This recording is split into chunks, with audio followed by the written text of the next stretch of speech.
Welcome back to Quite Frankly. I'm here talking basketball with Knicks wingman Jalen Rose. You know, before we went to the break, we were talking about the Knicks and some nice Fab Five highlights there. A lot of people still remember you from the days of Michigan, and we'll get into that in a quick second. But finishing up on these New York Knicks, is Larry Brown the problem? No, he's not the problem. None of us are getting it done. Nobody in New York Knicks locker room is having a great season. I mean, you could talk great games, you could talk great weeks, you could talk a great month. But when you lose like we've lost and you have the talent that we've had, and we have a Hall of Fame coach, none of us are getting it done. You heard Coach Brown even say it. He's having his worst season, where I'm pretty sure a lot of guys in that locker room are saying the same thing.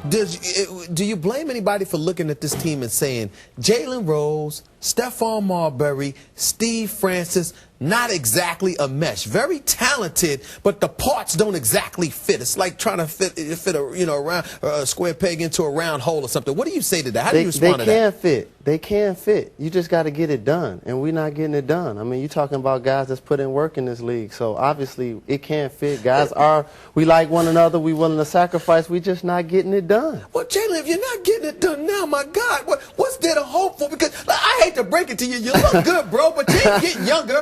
You're not getting much younger, Jalen. No, I'm not. And you know what? Every day I lace them up. It's really about playing in the playoffs and playing for a championship. You know, the lucky thing I can say is I played for a championship on every level I've played for. So this burns me deep down in my belly. But you know what? Next season is a new one, and hopefully we'll be ready. Next season's your last under contract. You want to stay in New York? Of course I do.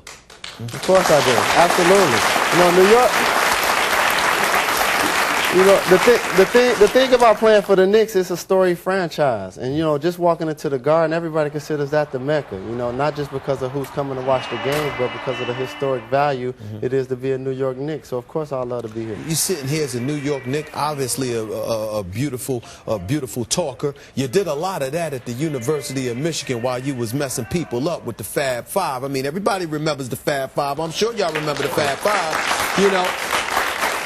2 consecutive national title game appearances your freshman and sophomore year. Talk about that experience a little bit, just playing with C. Webb, Chris Webber, Juwan Howard, you know, Jimmy King, all of those boys. I mean, just talk about that a little bit. And Ray Jackson. And Ray Jackson. I'm not going to forget Ray. I'm not going to forget Ray Jackson, even though he was playing defense. Y'all was busy doing too much scoring. That's why everybody was forgetting about him, because y'all wasn't passing them the ball. Don't blame me.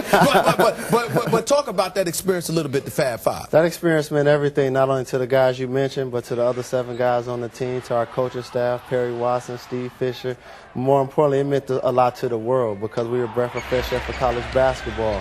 At a time where college basketball was getting kind of stale and kind of getting cliche, we came with the big shorts, the black shoes, the black socks. So you see all these baggy shorts walking around, all the stuff that may lead the NBA imposing a dress code and all this stuff. You proud to be the innovator in regards to that. But you know, I see those Knicks highlights, and I see a couple of highlights from those teams. Jalen Rose is rolling over in his grave with those tight shorts on. You know, I can't believe that. And I will picture that. I will get fined for wearing long shorts. I never thought I'd see today.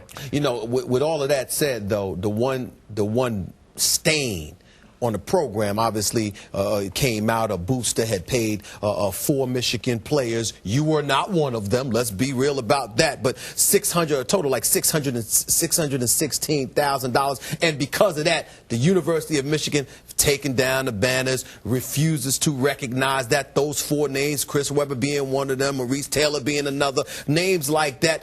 How do you feel about that, knowing that they're basically saying we disavow any knowledge of what you accomplished as a player? I was bitter for a long time. I didn't set foot on that campus for at least 10 years because I was real bitter how Steve Fisher got fired. I was bitter about all of the things that you mentioned, but also the things that you mentioned were premature. You know, that was before Chris Webber went to trial. That was before Ed Martin got on the stand and said what actually happened. So it was kind of premature. And to give somebody $600,000, you got to be in the Bill Gates family. I mean, that's a lot of money. If I'm going to give somebody $600,000, I think her name is Jeannie Rose, and that's my mother. So that's a big number. And I think it was ballooned, it was inflated, and it's not something that happened, you know, Chris Webber first, second year in the NBA. We talk about 10 years later. And you talk about a story situation that everybody knows about. How come none of this talked about while we were in school? Now somebody goes, digs up 10 years later. You know, it was just and gave back a little over $400,000 instead of the millions they got back. Exactly. that was tax money off of all the money they made off of us. You know, so I was bitter for a long time. So have you been back to the campus? Yes, I have. When? I'm officially back a Michigan Wolverine. Why? I bleed the maize and blue because it's in me, and I know that at the end of the day, through time, all heals all wounds, and I really think that our banners will be back up one day. So the wounds that they inflicted in you. Absolutely. They instilled in you. Those are healed. You don't harbor any bitterness towards the university at all? No, I have no ill will because it's done so much for me. You know, growing up as a kid on the west side of Detroit, I never thought I'd go to college. A guy like Larry Bird, Isaiah Thomas, Stephen A. Smith would even know my name. You know, I got a chance to go to Michigan and all of the great things that the Fab Five accomplished. So, yeah, I was bitter for a while, but I feel like Tommy Amaker is going to put the program back on the map, and they do have my support. I wish him well. I definitely wish him well. It ain't the same without Michigan in the big picture. But let's move on to the NBA players. Let's get back to pro basketball and the NBA playoffs. Unfortunately, the Knicks won't be in there, so you don't mind me not talking about them. This year. Okay. Everybody's thinking that Miami and Detroit are the two teams to beat in the Eastern Conference. I'm assuming you feel the same way. Am I correct? And New Jersey is a real dark horse. I mean, anytime you have two win streaks of 10-plus games, you for real. And they're the third team in the Eastern Conference that really has had a great season. Cleveland has kind of been sublined a little bit, but they got LeBron James. He's an MVP candidate. But you look at Vince Carter, Richard Jefferson, and Jason Kidd in the playoff series. They were tough to beat last year. They're going to be even tougher this year. Jay Kidd sat in this very chair and said, we're not built for the regular season, Stephen A. We're built for the playoffs. We believe we can take anybody. Why does he have a right to feel that way? I mean, he's Jason Kidd, one of the best point guards in the game. We know that, but does he have a right to feel that way when Jason Collins is your starting center? I know.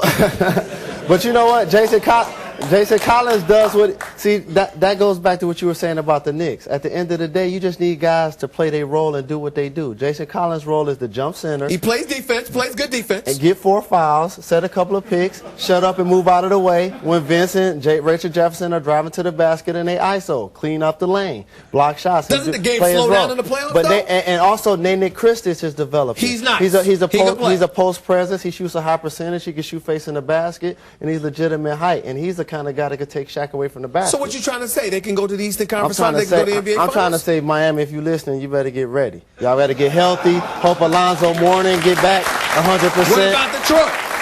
I think Detroit will make it. I think Detroit, as long as they stay healthy, Detroit is the best team in the Eastern Conference. You sure that's not just bias on your part? I mean, I'm a Detroit native, don't get me wrong, but I'm an NBA player also, and I'm an analyst, as you say. There you go. I feel like at the end of the day, the Detroit is the best team in the league. Real quickly, who's coming out of the West? San Antonio. I think San Antonio, you know, guys like Manu Ginobili, they don't care about the regular season. You know, he probably averaged 13. What about Dallas? Dallas is having a great season, and Avery Johnson should be coach of the year. But at the end of the day, San Antonio has too much savvy, too much pedigree. You know, guys like Robert Horry, Manu Ginobili, you don't hear their name in the regular season, but in the playoffs, they turn it up another level. San Antonio, Detroit, that's who you're picking to be in the NBA Finals. As that I'm picking. I'm picking Detroit to win in 7 games. I might change my mind, but right now, that's my pick. Your thoughts? Detroit in 6. You know, 6 games. Detroit in 6. That home court They'll advantage. have home court advantage. They're going to beat them in San Antonio in yes, game they 6? will. Detroit will win. If Detroit stays healthy, their bench continues to produce the way it's producing. Tony Delk has been a good addition. Antonio McDyke is having a great season. They're going to find a way to get it done in 6. All right. And the Knicks will be there next year? Absolutely. Is that a promise? That's a promise. Is that a guarantee? That's a guarantee. What can we do to you if that's not true? If that's not true, then I'll change my number. Thanks a lot. Tomorrow, I'll rap with TJ Ford and the Milwaukee Bucks, and we'll find out the latest of professional wrestling. And I'll be back with more in a minute. You're watching, quite frankly, on ESPN2. Be right back.